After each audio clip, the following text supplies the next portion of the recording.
한 번 더 기도하겠습니다. 주님, 천국 음악 소리 같은 은혜로운 그 말씀을 듣기를 원합니다. 그 말씀을 힘입어서 우리의 모든 문제가 해결되기를 원합니다. 질병이 치유받기를 원합니다. 암덩어리라도 떠나가기를 원합니다. 다시는 재발되지 않기를 원합니다. 전이되지 않기를 원합니다. 할렐루야, 완치이 되어서 이 병원을 퇴원할 수 있기를 원합니다. 내 남편의 문제와 내 아내의 문제 해결하여 주시고 우리 자녀의 진로를 열어 주시옵소서. 저들의 학업과 그리고 직장과 결혼과 모든 문제에 성령의 능력과 은혜와 인도하심이 있게 도와주시기를 원합니다.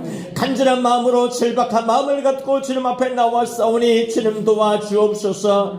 천국 음악 소리 같은 은혜로운 이 말씀을 힘입어서 새 생명을 얻게 도와주시고 히스기야의 생명을 15년 연장시켜 주셨던 것처럼 그렇게 연장시켜 주시옵소서.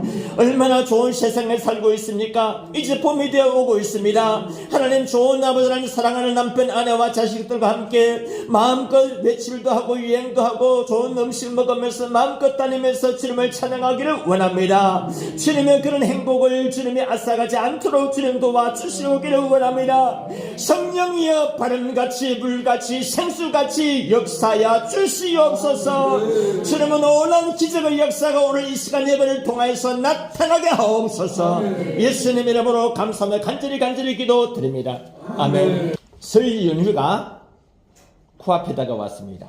수많은 분들이 고향을 다녀오게 될 것입니다. 부모, 자식들, 그리고 또 형제들, 일가 친척 친구들 만나게 될 것입니다. 이러한 때 저는 오늘 여러분들에게 마태복음 5장 등의 말씀을 갖고서 예수님의 7대 명언, 예수님의 7대 명언, 이런 제목으로 말씀을 드림으로 은혜를 나누고자 합니다. 그래서 이 예수님의 7대 명언을 갖고서 설 연휴 때 만나게 되는 우리의 사랑하는 부모, 형제, 일가 친척들과 친구들 등 지인들에게 한 번쯤은 전도 도구로 활용을 해 보셨으면 싶습니다. 그래서 우리 사랑하는 부모, 형제, 일가 친척들이 한 분이라도 더 예수님을 잘 믿고 구원을 얻는 계기가 되었으면 좋겠습니다. 듣든지 안 듣든지 복음을 전파해야 됩니다. 그래서 이것을 위하여서 제가 이번에 전혀 새로운 방식의 전도법을 하나 소개를 해보고자 합니다. 이것이 바로 예수님의 7대 명언이라는 것입니다.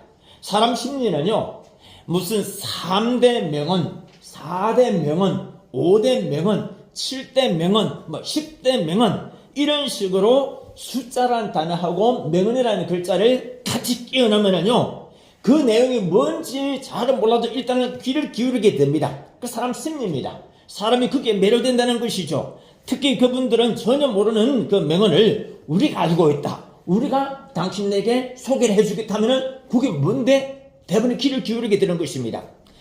그때 여러분 할 수만 있으면은 예수님을 7대 명언을 한번 읊어보십시오. 사람들 대부분이 이렇게 하게 될 것입니다. 반응이 달라진다는 것이죠. 괄목상대란 말이 이런 겁니다. 두 눈을 씻고 다시 본다는 것이죠. 간단해요. 어머니, 아버지 혹시 예수님의 7대 명언 아십니까? 언니, 오빠, 형님, 누님, 아우야, 혹시 예수님의 7대 명언 들어보셨나요? 우리 창원 한마음병원에 새로 오신 권재도 목사란 분이 체계적으로 정리한 내용인데 한번 들어보시겠어요? 이렇게 이야기를 하시면 됩니다. 친구야, 너 혹시 예수님을 7대 명언이라고 하니? 나는 여태까지 몰랐는데 우리 창원 한마음병원에서 처음으로 체계적으로 정리한 내용이라, 그러니까 한번 들어보지 않을래? 라고 이야기하고서 한번 쫙 읊어봐 주시라 이 말이죠. 이제 그 명언 이야기를 여러분들에게 하나하나씩 해보도록 하겠습니다. 지난주에는 제가 여러분들에게 예수님을 7대 명설교에 대해서 살펴봤습니다. 오늘은 예수님을 7대 명언, 다음 주일이나 다다음 주일에는요, 사도 바울의 7대 명언, 그리고 사도 요한의 7대 명언, 심지어는 구약 성경에 있어서 다윗 왕의 7대 명언, 그리고 솔로몬 왕의 7대 명언, 부지기수로 맞습니다. 부지기수로. 그리고 우리 창원 한마음병원교회 환자 여러분들도 제가 쭉 정리하는 이 7대 명언을 다름 아닌 여러분의 것으로 만들으셔야 됩니다. 그래서 육신이 아프고 힘들 때조차도 이 명언을 붙잡고 늘지라 이 말입니다. 딱 그걸 붙잡고 늘어져서 가지고 놀란 치료를 경험하시기를 바랍니다. 이 놀란 기적은요, 우리가 이 말씀을 계속 암송하고 기억하고 애송하고 음미하는 가운데 놀랍게 다른 방법으로 역사하게 되는 것입니다. 오늘 우선에 여러분들에게 예수님을 칠 때 명언 중에 첫 번째, 마태복음 5장의 산상수훈, 산상팔복의 첫 구절이 되겠습니다. 마태복음 5장 3절 우리 아시죠? 한번 봉독하셨죠? 심령이 가난한 자는 복이 있나니 천국이 저희 것이다. 한 번 더, 심령이 가난한 자는 복이 있나니 천국이 저희 것이다. 이 구절은 제가 지난 주일에도 소개한 적이 있습니다. 예수님을 칠 때 명설교 중에 첫 번째인 이 산상팔복에 나오는 이 팔복의 첫 번째 구절이 되겠습니다. 이 성경 구절이 왜 명언이냐? 첫 번째는요, 이 성경 구절은 예수님의 첫 설교의 첫 문장이기 때문에 그렇습니다. 뭐든지 첫이라는 단어는 중요합니다. 첫사랑이라는 단어 중요하죠. 여보, 내 첫사랑 이야기했을 때 당신은 별로 기분이 안 좋았을지 모르지만은 모든 사람은, 거의 모든 사람은 첫사랑에 대한 아련한 추억을 가지고 있습니다. 아니, 그 이야기 안 하려고 그러는데, 아니, 내 첫사랑의 아가씨 사진을 제 사람이 딱 보더라면 대본을 찢어버리더라고.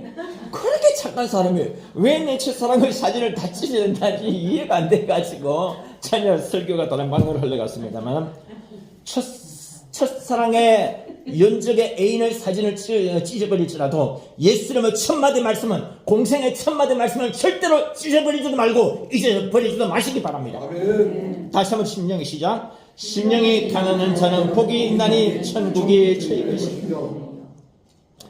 이 구절이 중요한 이유는 그때 말씀드렸다시피 예수님의 첫 설교의 첫 문장이기 때문에 중요하다 그랬습니다.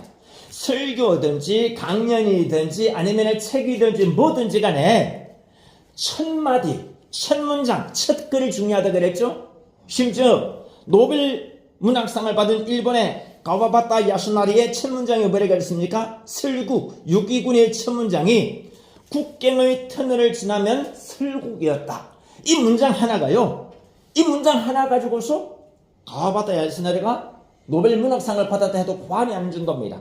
까미의 이방인 그것도 보면요, 첫 문장에 사람을 휘어잡아요. 첫 문장, 첫 설교, 첫 단어, 그렇게 중요하다는 것입니다. 제가 그래서 지지난 주에 마가복음 1장 1절을 소개하면서 어떻게 제가 말씀을 드렸느냐, 여러분 마가복음 1장 1절이 왜 중요하다 그랬습니까? 그것은 바로 마가복음 1장 1절은요, 요거로만 이해를 할 게 아니고 창세기 1장 1절, 마태복음 1장 1절, 그리고 마가복음 1장 1절, 요한복음 1장 1절, 요 네 개를 세트로 엮어서 읽고 외워야 이게 효과가 나타나는 것입니다. 마가복음 1장 1절만도 중요하지만은 창세기 1장 1절은 뭡니까? 태초에 하나님이 천지를 창조하시니라. 마태복음 1장 1절은 뭡니까? 아브라함과 다윗의 자손 예수 그리스도의 가계보라, 족보록이라. 마가복음 1장 1절은 뭡니까? 하나님의 아들 예수 그리스도 복음의 시작이라. 요한복음 1장 1절은 뭡니까? 태초에 말씀이 계시니라. 이 말씀이 하나님과 함께 계셨으니 이 말씀이 곧 하나님이시니라. 아멘. 이렇게 마가복음 1장 1절은요, 창세기 1장 1절과 마태복음 1장 1절과 마가복음 1장 1절 그리고 요한복음 1장 1절 네 개를 동시에 딱 세트로 엮어놓고 쫙 보면요, 성경에 대한 해석이 싹 달라집니다. 그러므로 산상수훈 5장 3절은 그냥 단순히 산상팔복의 첫마디로서만 중요한 게 아니다. 예수님의 3년간의 공생의 사역에 있어서 소위 공적 연설의 첫마디였다 이것입니다. 두 번째, 이 예수님의 공생의 사역의 공적 연설의 첫마디가 뭐였느냐? 전혀 뜻밖에도 심령이 가난한 자라고 하는 것에 대한 것입니다. 그리고 이러한 자는 복이 있다 그러는데 그 복을 우리 예수님께서는 천국하고 연결시키셨습니다. 다시 말해서 어떤 복도 그 결론이 천국으로 귀결되지 않은 복은 의미 없다.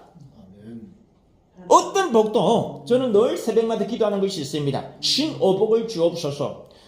저와 저희 집사람과 저희 세 딸들과 사위와 그리고 뱃속에 있는 아이에게, 나는 뱃속에 있는 그 외손자에게도 지금 진작부터 기대하고 있는 것이 있습니다. 신오복이 뭐냐? 중국에서 말하는 오복, 이거는요 너무 우리하고 안 맞아요. 심지어 중국 국민들하고도 그 당시에 이 중국의 오복이 안 맞아요. 이걸 나 바꿨습니다. 신오복으로 뭐냐? 건복, 인복, 제복, 가복, 천복. 건강의 복과 인간관계의 복, 특히 배우자의 복, 그리고 제복, 재물의 복, 그리고 가화만사상의 복, 그리고 천복, 하늘의 복. 그래서 나는 이렇게 기도합니다. 수인사 대천명, 진인사 대천명이라는데 진인사 대천복. 사람 일하고 나서 하늘의 복을 기다리자. 호사다마를 말하죠. 좋은 일 많이 생기다가 마가 생긴다는 말 쓰는데 나는 호사다복이라 합니다. 다 같이 호사다복 합시다. 시작. 호사다복 합시다. 진인사 대천복 합시다. 시작. 진인사 대천복 합시다.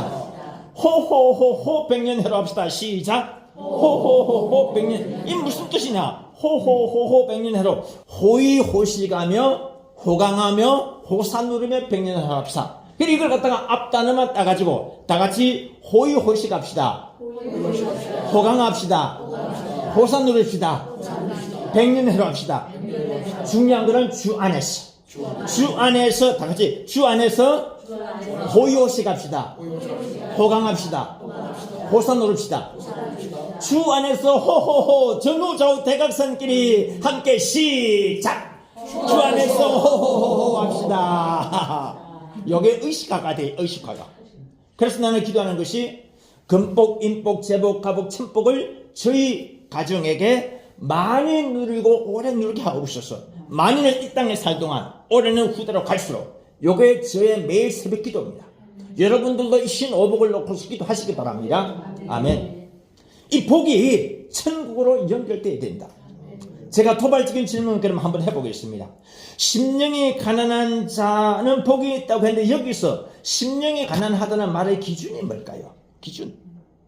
모든 게 다 기준이 중요합니다. 솔직히요. 심령이 가난한 자는 복이 있나니 했을 적에 심령이 가난한 이 기준이 뭘까에 대해서 목회를 30년 이상 해온 저도 사실 잘 몰라요. 아직까지. 솔직히 인정합니다. 심령이라는 단어가 영어로는 heart입니다. heart. 그리고 이 영어 문장이 이어지면은 blessed are the poor in heart. blessed are the poor in heart. 그 마음 속에 가난한 자는 그 마음이 가난한 자는 복이 있다. 여기서 가난이라는 것은 진짜 가난을 뜻하는 것일까요? 분명히 외형적인 가난을 말하는 것은 아닐 것입니다. 여기서 말하는 가난은 마음의 가난을 말한다고 했죠. 그러면은 마음의 가난은 또 무엇을 말하는 것일까요? 성경은 명쾌한 답을 내리지는 않았습니다. 예수님께서 이 천마디에 대해서 일일이 세부적인 설명을 담아서 말씀하시진 않으셨단 말이죠. 다만 이렇게 우리가 추정을 해볼 수는 있습니다. 첫째, 예수님은 가난한 자의 편이시다. 두 번째, 여기서 가난은 겸손을 뜻한다. 즉 마음이 겸손한 자는 복이 있나니 천국이 저희 것임이라 라고 번역하면 그 뜻은 한결 분명해집니다. 이게 거의 정답입니다. 그러나 여기서 가난한 마음을 갖다 그냥 단순히 마음이 겸손한 자라고 좁게 해석을 해버리고 나면은 그것은 예수님의 그 산상팔복의 첫마디로서의 중요성에 대해서 비춰봤을 적에 그 메시지가 너무 약하고 나이브하지 않냐, 그 메시지가 너무 단순하지 않냐라고 생각할 수 있게 되는 겁니다.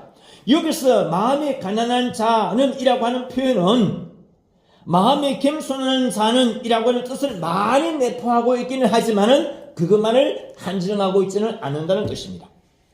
제가 보기에 마음이 가난한 자는 이라고 하는 뜻은 첫째는 마음이 겸손하는 자는 이라고 하는 뜻을 가지고 있다. 두 번째, 나 예수는 너희 가난한 자들을 부시고 너희들의 편이다 하는 뜻을 가지고 있다. 여기까지 설명을 드렸죠. 세 번째가 뭐냐? 마음이 가난한 자는 이라고 하는 말씀의 뜻은 마음의 세속적인 욕망으로 찌들지 않은 상태, 이걸 말하는 것이 아닐까, 이렇게 해석할 수도 있겠습니다. 하여튼 예수님의 산상팔복의 이 첫 문장 화두 속에는 한두 마디로 설명할 수가 없는 엄청난 복합적이고 함축적인 의미를 담고 있다, 이렇게 해석할 수가 있겠습니다. 그래서 이 구절은요, 해석하기가 다소 난해하면서도 쉬운 그런 구절입니다. 이게 그렇기 때문에 수많은 사람들에게 굉장히 포괄적인 의미를 담고 있어요. 마음이 가난한 자는 복이 있다라고 했을 때 그 뜻이 알듯 모를 듯 하면서도 아주 쉬운 단어로 예수님 말씀하셨어요. 쉬운 단어로 말씀하시는데 1차적으로 예수님은 가난한 자들의 편이다. 우리 아픈 자들의 편이다. 오늘 이 시간 예수님은 우리 자리에 함께 계시고 가난한 자들에게 함께 계심을 믿으시기 바랍니다. 예수님을 칠대 명언 중에 두 번째, 그 이름도 유명한 요한복음 3장 16절입니다. 하나님이 세상을, 우리 다 같이 한번 외워보실까요? 시작. 하나님이 세상을 이처럼 사랑하사 독생자를 주셨으니 누구든지 저를 믿으면 멸망치 않고 영생을 얻게 하려 하십니다. 너무 잘 아시네. 이거 뭐 예수님을 칠대 명을 설명하지 않아도 잘 아십니다. 저는 설교 그만하고 듣고 내려갈까요? 잘 알지만은 그럼에도 불구하고 조금 더 보강 설명을 해보도록 하겠습니다. 이 요한복음 3장 16절은 황금 구절이라고도 합니다. 골든 verse. 그만큼 중요하다는 뜻입니다. 황금이라는 단어가 들어가면 무조건 중요한 겁니다. 황금이라는 단어가 들어가면. 제가 우리 창원 한마음병원 교회를 천하제일의 황금의장으로 만들고 싶다는 얘기했었죠. 천하제일의 황금의장. 와, 우리 목사님 버겁죠, 그죠? 천하제일의 황금의장이라 해서 지금 어자가 무슨 어자나 고기 잡을 어자, 그런 어자인데 요 구절을 말씀 어자로, 천하제일의 말씀을, 다른 거는 몰라도요 신조어가 가득한 교회로 만들고 싶다. 조금 전에 제가 여러분들에게 그 설명드렸던 신오복부터 시작해가지고 금년도의 표가 뭐랬습니까? 경천동지할 오병이어의 해로 만들고 싶다. 경천동지할 오병이어. 오병이어 중에서도요 보리떡 5개 굉장히 중요합니다. 사도행전 6장에 보리떡 5개. 이 구절을 가지고 힌트를 얻어가지고 저는 항상 보리떡 5개 떡만 보면 그냥 막 좀 속된 말로 환장하는 사람인데, 오늘 아침에 더욱더 떡에 말씀으로 미치라고 우리 목사님이 저한테 이 아주 기가 막힌 이 붕어 보리빵 정확하게 5개를 가지고 5개 정확하게 5개를 가지고 오셨어요. 나중에 필요한 분들에게 내가 보리떡 5개를 하나씩 선물로 드리도록 하겠습니다. 요한복음 3장 16절을 황금 구절을 한다 그랬었는데 그만큼 중요하다는 뜻입니다. 이 구절에 대해서는 지난주에 한번 살펴봤지만 한 번 더 소개를 하고자 합니다. 하나님이 세상을 이처럼 사랑하사 독생자를 주셨으니 누구든지 저를 믿는 자마다 멸망치 않고 영생을 얻게 하려 하심이니라.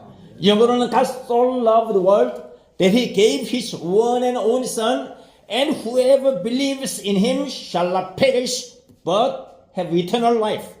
이 요한복음 3장 16절에 엄청난 깊은 진리가 담겨 있다고 했죠. 제가 단어별로 한번 분석을 해보겠습니다. 첫째, 하나님이라고 하는 것은 가장 높이 계시는 분. 두 번째, 세상을이라고 하는 것은 가장 넓은 곳을 말합니다. 그리고 이처럼이라는 것은 가장 깊은 곳을 말합니다. 사랑하사라고 하는 것은 가장 귀한 가치를 말하는 겁니다. 그리고 독생자라는 것은 가장 귀한 분, 유일한 분을 말하는 것이죠. 주셨으니 라고 하는 것은 가장 위대한 행위를 말하는 것입니다. 이는 저를 믿느냐 할 때 믿느냐는 것은 최대 단순성, 믿기만 하라는 것이죠. 그냥 믿기만 하라. 그리고 자마다 라는 것은 최대의 초청을 말하는 것입니다. 자마다 누구든지 예수께 오라는 것이죠. 멸망치 않고 최대의 구출을 말하는 것입니다. 영생을 이라는 것은 가장 큰 선물을 얻게 하려 하심이니라. 가장 큰 확신, 이 엄청난 진리가 이 요한복음 3장 16절 한 구절 속에 다 담겨 있다는 것입니다. 그렇기 때문에 요한복음 3장 16절 역시 예수님을 칠 때 명언 중에 하나이고 사실상 예수님을 칠 때 명언 중에 넘버1이라도 과언이 아닙니다. 예수님을 칠 때 명언, 갑독이란 말은 당신 말은 옳다 이런 뜻이 되겠습니다. 예수님을 칠 때 명언 세 번째, 마태복음 11장 28절입니다. 수고하고 무거운 짐진 자들아 다 내게로 오라, 내가 너희를 쉬게 하리라. 이 구절은 우리 예수님이 우리 인생들에게 주시는 가장 위대한 초청 중 하나입니다. 아니, 가장 위대한 초청장이란 말할 수 있습니다. 저는 여태까지 30년간 부부간의 행사를 해오면서 수많은 사람들에게 초청장을 제가 발송을 해왔었습니다.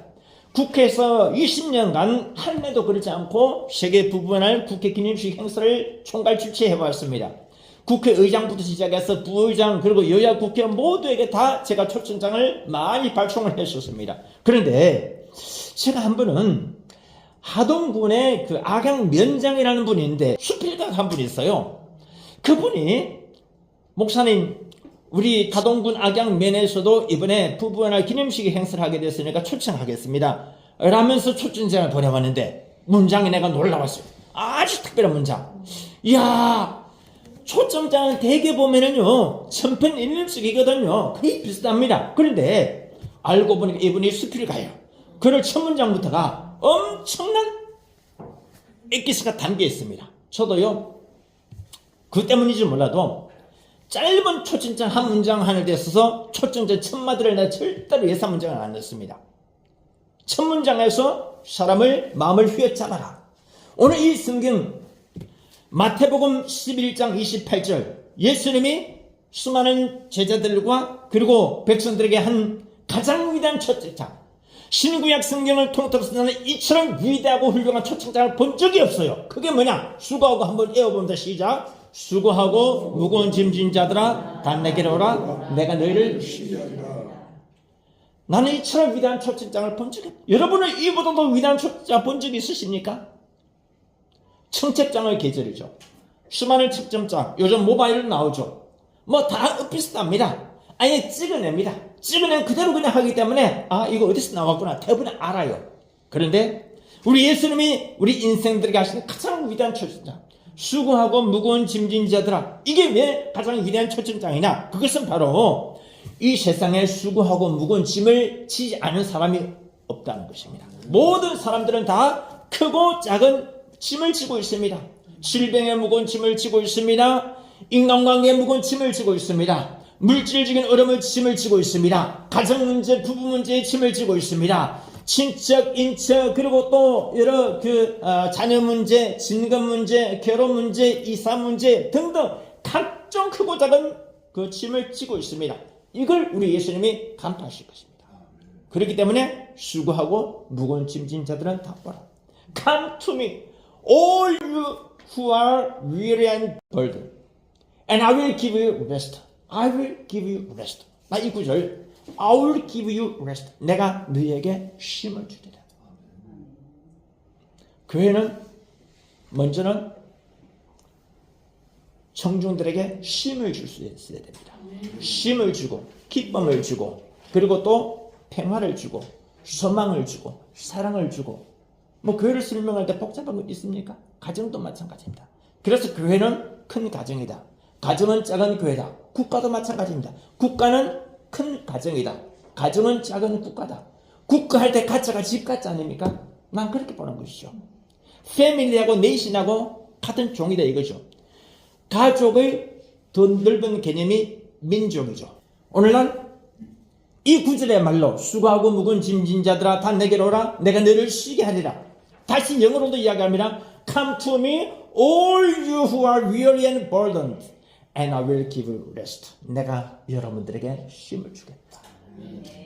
저 권제도 목사가 여러분에게 충분한 쉼을 못 드릴지라도 여러분이 우리 병원교회 오셔 가지고 주님 앞에 기도하면서 십자가 있지 않습니까? 주님, 내가 무거운 짐을 수고하고 무거운 짐을 지고 왔습니다. 나의 이 짐을 대신 짊어져 주십시오. 그렇게 평일마다 오늘 주일 예배는 끝마치지만은 비밀번호는 내가 우리 성도들한테 알려드립니다. 마음대로 불 끄고든지 불을 켜고든지 기도하시다가 돌아가시면서 쉼을 얻고 희망을 얻고 기쁨을 얻고 사랑을 얻고 은혜를 얻는 우리 모두가 되기를 예수님 이름으로 축원합니다. 예수님의 7대 명언 중에 네 번째, 요한복음 12장 24절입니다.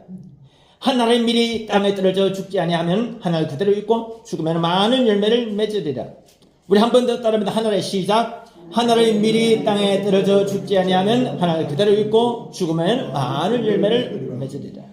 이 성경 구절은 워낙 명언이라 많이들 알고 있을 것입니다. 특히 정치권에서 이 말을 많이 쓰고 있습니다. 그런데 정치든 경제든 사회 문화든 종교든 무엇이든 간에 자기가 먼저 희생되지 않고 되는 일은 별로 없습니다.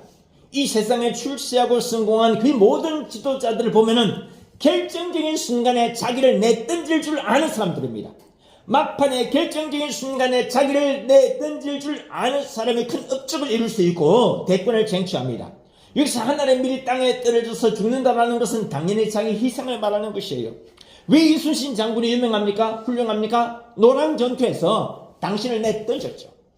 던져야 돼.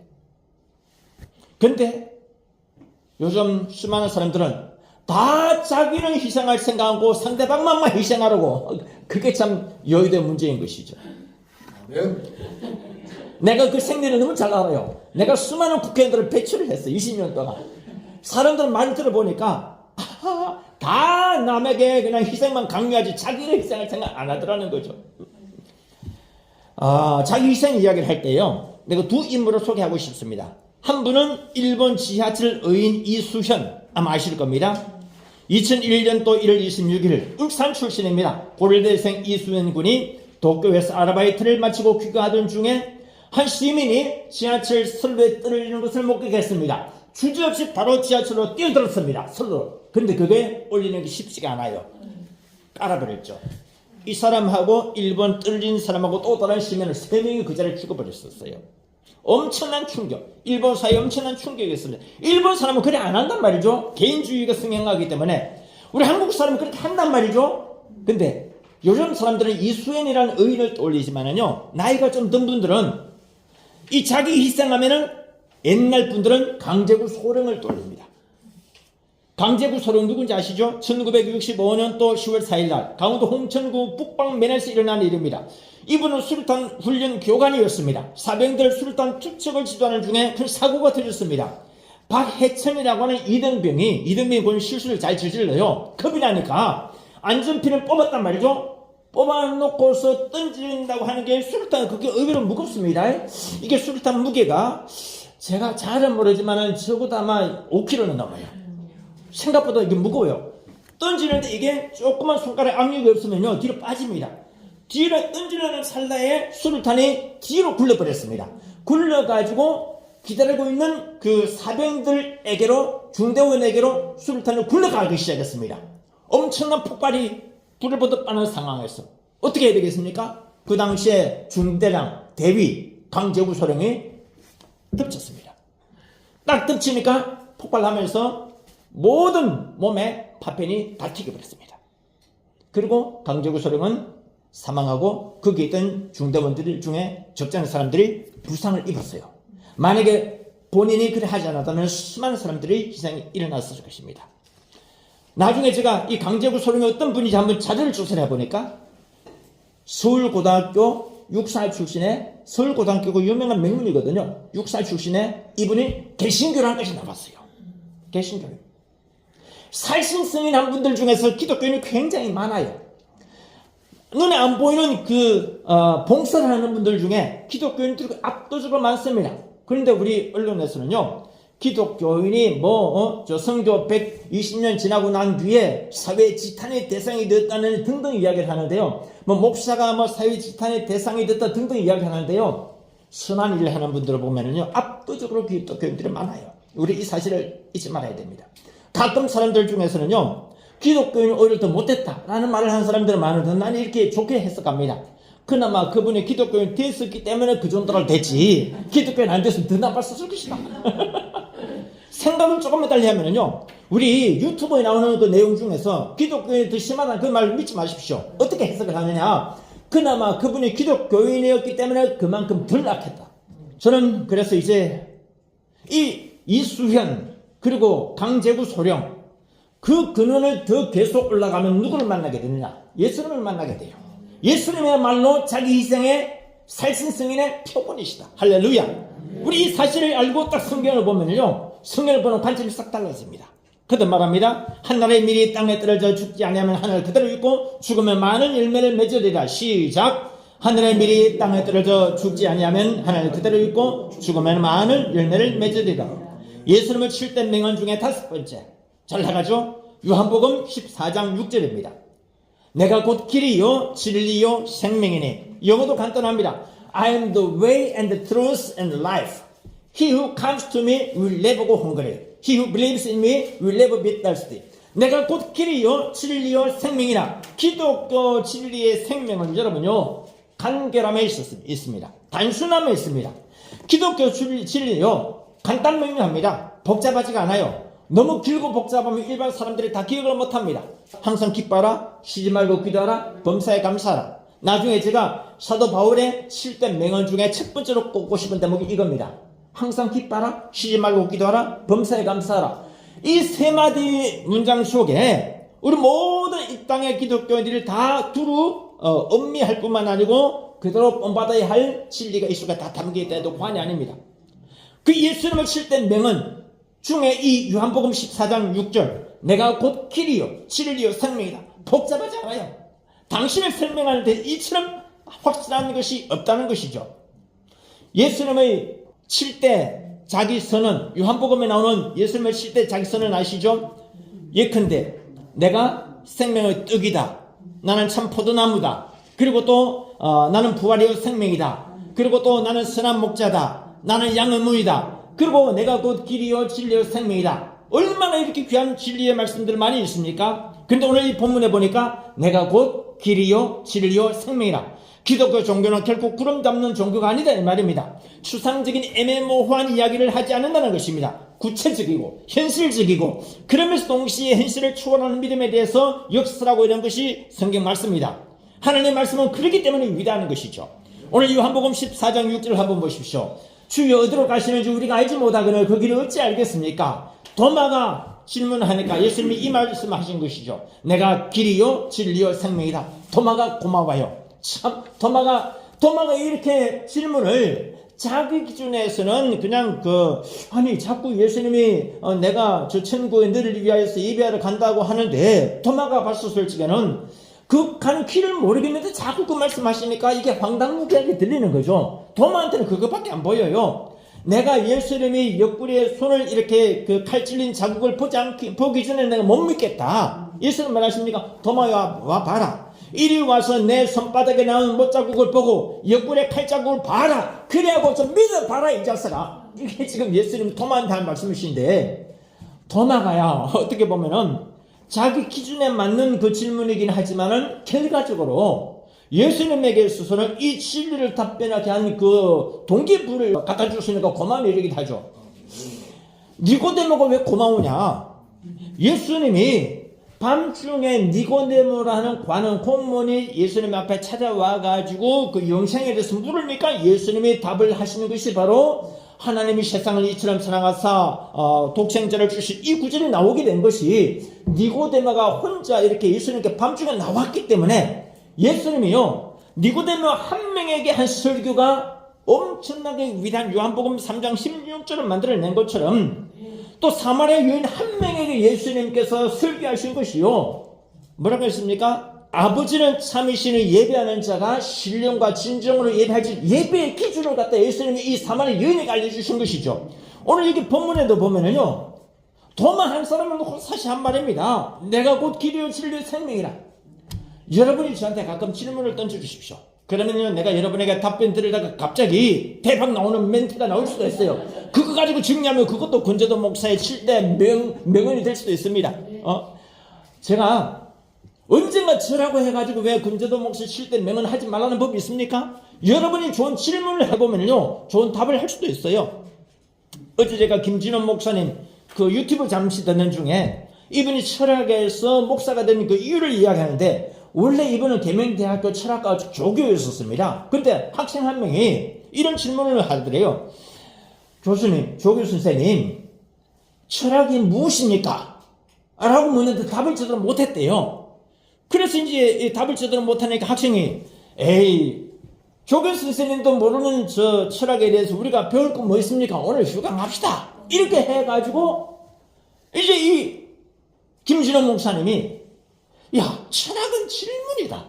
질문의 학문이다. 그런데 기독교 종교를 접하고 보니까 기독교 종교는요 질문을 종교가 아니고 해답의 종교다. 그 해답이 뭐냐? 내가 곧 길이요 진리요 생명이다. 구체적으로 가는 길을 쫙 보여주는 것이죠. 예수님의 7대 명언 중에 여섯 번째 마태복음 22장 37절로 40절까지 내 마음과 목숨과 뜻과 힘을 다하여 주 너희 하나님을 사랑하라. 이것이 크고 첫째 되는 계명이고 둘째는 이와 같으니 내 이웃을 내 몸과 같이 사랑하라. 이 두 계명이 곧 온 율법과 선지자의 강령이니라. 좀 긴데요. 내 마음과 목숨과 뜻과 힘을 다하여 주 너희 하나님을 사랑하라. 이것이 가장 크고 첫째 되는 계명이다. 여러분 여기서요 크고 첫째 되는 계명이라는 성경 구절의 영어로는 This is the first and greatest commandment 이렇게 되어 있는데요. This is the first and greatest 이라는 이 구절 무슨 뜻이냐? First, 가장 첫 번째 우선되고 그 다음에 가장 위대한 계명. 저는요 15년 되었을까요? 20년 되었을까요?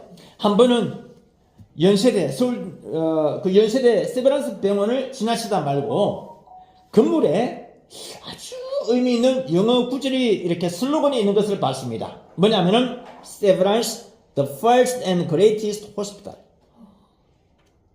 세브란스 병원은 가장 먼저 건립되어졌고 그리고 가장 위대한 병원이다. 와, 그 구절 하나가 세브란스의 가치와 자부심과 모든 것을 대변하는 같이 보여줬었어요. 얼마나 위대한 구절이냐. 나는 이 구절을 보면서 세브란스 병원은 기독교 병원이란 말이죠. 당연히 성경적 구절에 근거해가지고 아마 지었으면 좋겠는데 기왕이면은 영어로 된 슬로건을 지었으면 좋겠는데 그게 뭘까? 그렇게 고민하는 끝에 오늘 이 마태복음 22장의 이 구절에서 힌트를 얻어서 세브란스 병원 그 관계자가 지은 것이 아닐까? 나는 그렇게 생각합니다. 아니 그리고 확신합니다. 이건 누가 말 안 해도 목회자의 시각으로 보면 그 구절을 딱 보는 순간 아 저거 마태복음 22장에 나오는 구절 아니냐 대부분 그렇게 생각할 겁니다. 특히 저는 성경 번역본을 제가 저술한 사람이기 때문에 그 시각에서 딱 봤을 때 영어 구절이 딱 그렇게 떠오르는 것이죠. 우리 창원 한마음병원은요 가장 먼저 세워진 병원은 아닙니다. 그러나 우리 한마음병원은 가장 먼저 세워진 병원은 아니지만 최신식 병원입니다. 그리고 한강 이남에서 가장 큰 사설병원입니다. 그렇기 때문에 만약에 연세대 세브란스 병원의 이 슬로건을 우리 창원 한마음병원에 딱 맞춰서 대입을 시켜보면 이렇게 될 겁니다. The latest and greatest hospital. The latest라는 말은 무슨 뜻이냐? 최신식, 가장 최근에 세워진 가장 최신식이고 동시에 가장 위대한 병원이다. 내가 봤을 때 굉장히 아이디어가 좋은 것 같아요. 지난주에는 제가 이제 천병만시라는 그 사자성어를 하충식 병원장님에 내가 소개를 했는데 천병만시 이분 하병원장님의 슬로건이 뭐냐면은 이분의 좌명이 의술보국입니다. 의술로서 국가에 이제 애국하자 이런 뜻인데 우리 옛날에 그 사받은 그 오너들은요 항상 사자성어를 좋아하는데 그 사자성어의 맨 뒤가 보국으로 건다. 보국으로 교통보국, 건설보국, 그 다음에 의료보국 항상 그때가 보국으로 건다. 모든 우리 대한민국의 1세대 그 기업가들의 마인드는요 어떤 것을 하든지 간에 결론은 보국이 돼요. 보국. 근데 하병원장도 의료보국이라는 단어 참 좋은데 제가 천병만치 어떤 병을 가지고 온다 하더라도 다 낫는 병원이 되도록 하자. 근데 이걸 영어로 만약에 이야기하자면은 The latest and greatest hospital. 한번 또 제안을 하고 싶어요. 그래서 우리 한마음병원이 수많은 사람들에게 정말 위대한 뿐만 아니고 성도 여러분들, 환자 여러분들의 질병을 고쳐줌으로 말미암아 가지고 명실상부한 위대한 병원으로 거듭나고 또 우리 병원에 오는 모든 환자분들도 과연 위대한 병원이다 라고 찬사를 마다하지 않은 그런 모두가 되기를 기원합니다. 아멘. 이제 마지막 7번째 예수님의 7대 맹언 중에 마지막 7번째가 어디냐? 사도행전 1장 8절입니다. 우리 다 아시는데 한번 읽어보실까요? 시작. 오직 성령이 너희에게 임하시면 너희가 권능을 받고 예루살렘과 한 번 더 오직 시작. 오직 성령이 너희에게 임하시면 너희가 권능을 받고 예루살렘과 온 유대와 사마리아와 땅끝까지 이르러 내 증인이 되리라. 이 구절은 예수님이 부활하시고 난 뒤에 승천하시기 직전 하신 최후의 말씀입니다. 그렇기 때문에 이 구절을 우리가 읽으실 때 예수님의 최후의 말씀이라는 것은요 예수님의 최초의 말씀과 동시에 우리가 읽어야 됩니다.